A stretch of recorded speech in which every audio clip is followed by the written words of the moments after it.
Les grands titres de l'actualité, une présentation de Addict Remorquage et Transport et Mécanique, les spécialistes. Maintenant à Montmagny, c'est Addict, 234-34-61. Addict Remorquage et Transport, des professionnels qui peuvent vous aider dans une situation d'enlisement ou simple remorquage. Grâce à ses équipements de haute performance, Addict, c'est aussi le service de transport de tout genre et de mécanique. Maintenant à Montmagny, c'est Addict Remorquage et Transport au 234-3461.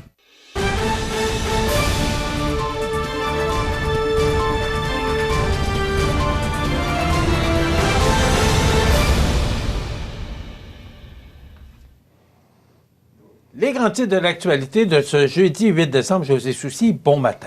Bon matin en passant, on n'a pas annoncé que j'étais un nouveau papa parce que c'est mon visage qui est apparu lors de la chronique des nouveaux poupards. Je ne suis pas un nouveau papa, n'ayez crainte.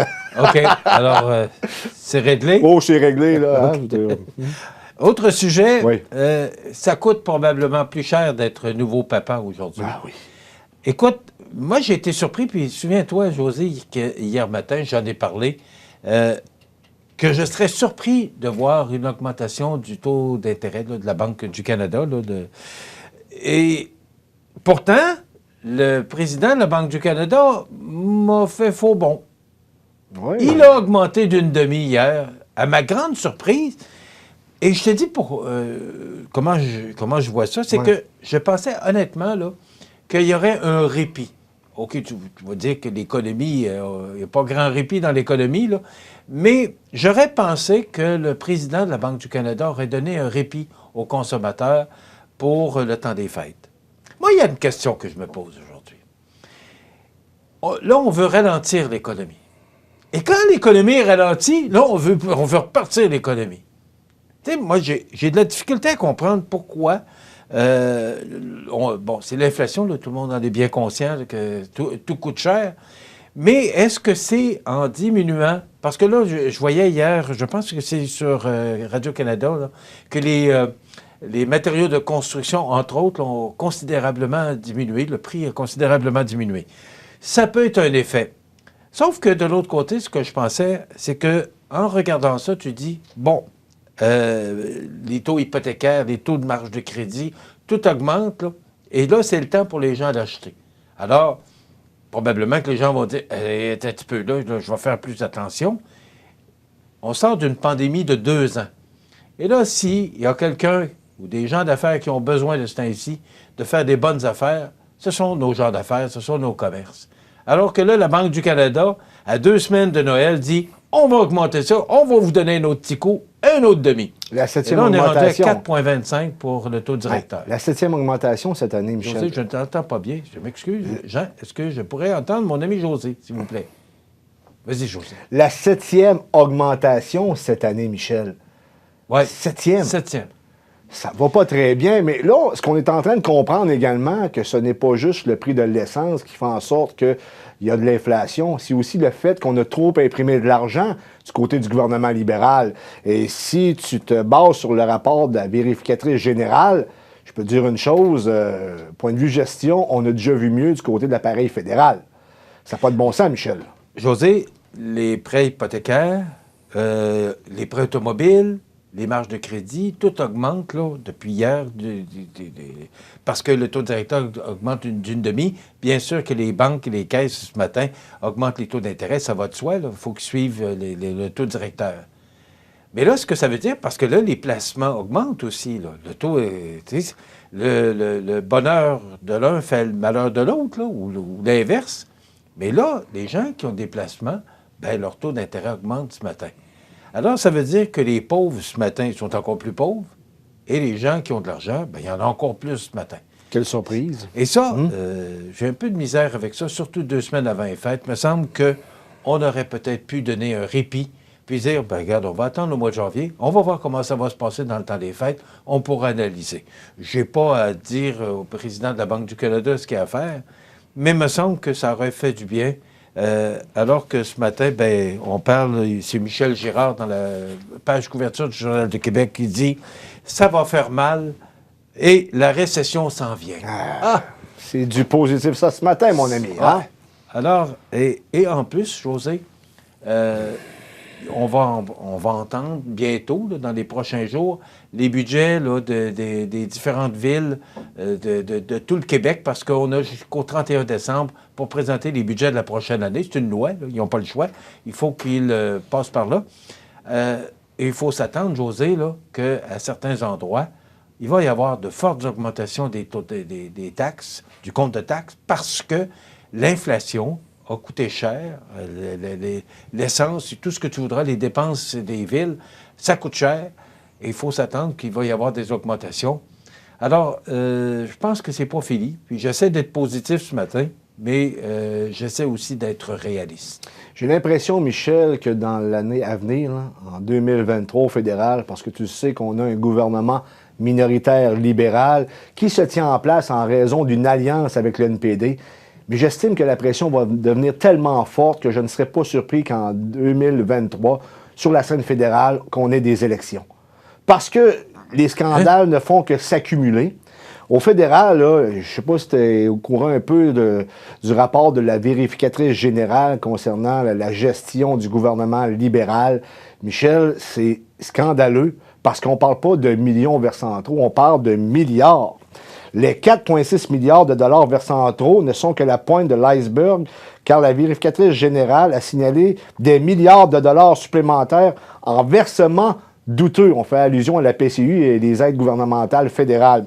Selon la vérificatrice générale, le gouvernement fédéral a dépensé 32 milliards de dollars pour des prestations d'urgence suspectes et pour des versements à des bénéficiaires qui n'étaient pas admissibles aux subventions.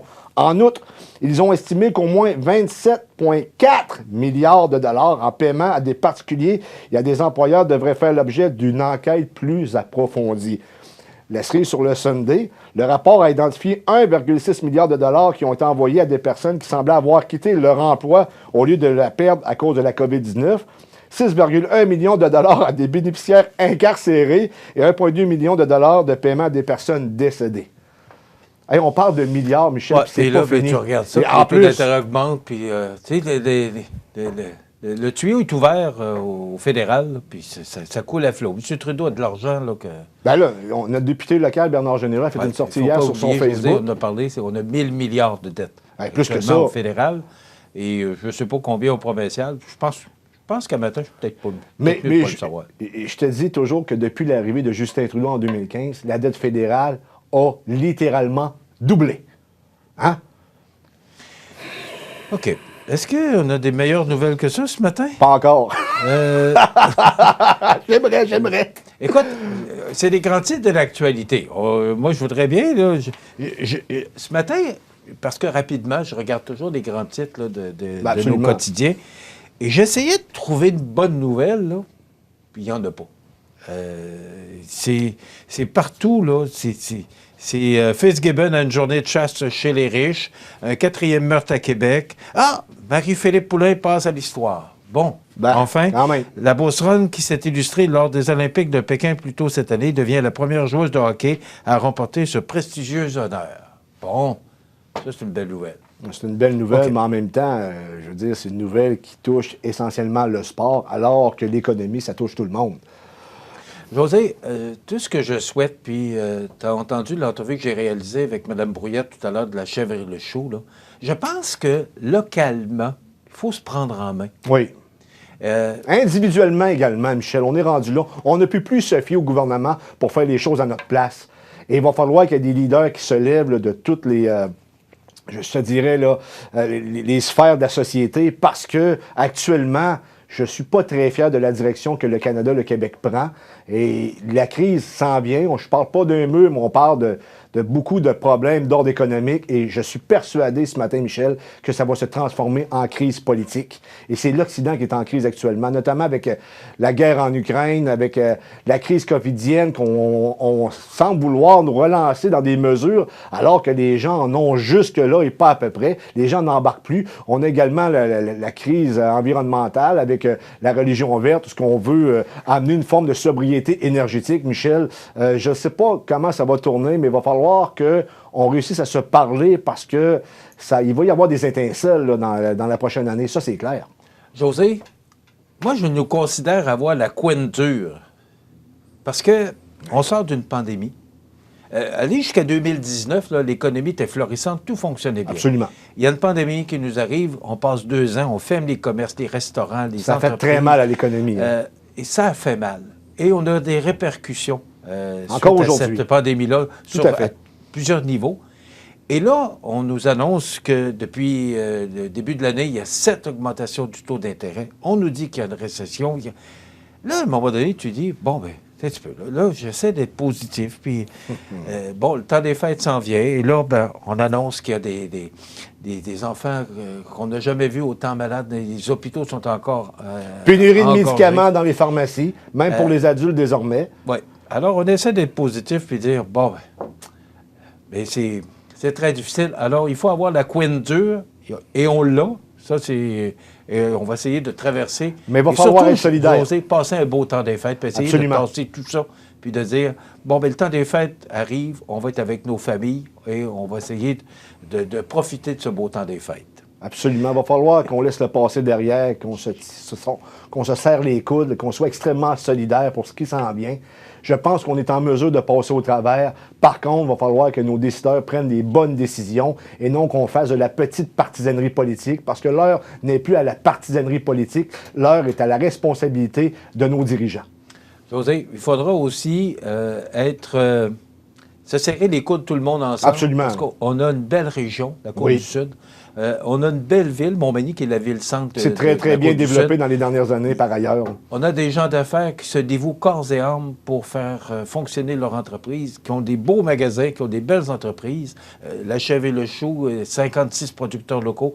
Je pense que c'est à nous maintenant de se prendre en main et de dire, regarde, arrêtons de regarder Québec et Montréal ou Ottawa, puis prenons les choses en main dans notre région chez nous. Oui, il va falloir qu'on s'inspire également là, des grands hommes politiques là, qui ont œuvré au Québec, au Canada, comme par le monde. Il y en a des gens qui se sont élevés au-dessus de la mêlée. Je peux te parler de Churchill, du général de Gaulle. C'est ce type de personnalité-là, de politicien-là que je veux à l'avenir ici pour qu'on puisse passer au travers de cette crise-là.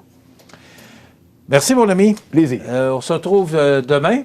Puis, gardons le sourire. Quand même, quand même. Demain, on reçoit Mylène Lévesque du Carrefour Jeunesse Emploi et Patrick Vachon de la ville de Montmagny. Programme Accès Loisirs destiné aux gens dans le besoin. Je trouve tellement que c'est une bonne idée. On pourra en parler demain. Il y aura la chronique prévention promutuelle alors qu'on parlera de prévention dans le temps des fêtes. Pour les lumières dans le sapin et autres, là, il y a tellement de choses qu'on peut faire pour éviter le pire. Donc, c'est ce qu'on vous propose comme menu pour notre émission de demain. Du beau soleil pour la journée. Enfin, ça va faire du bien. Passez une bonne journée. À demain.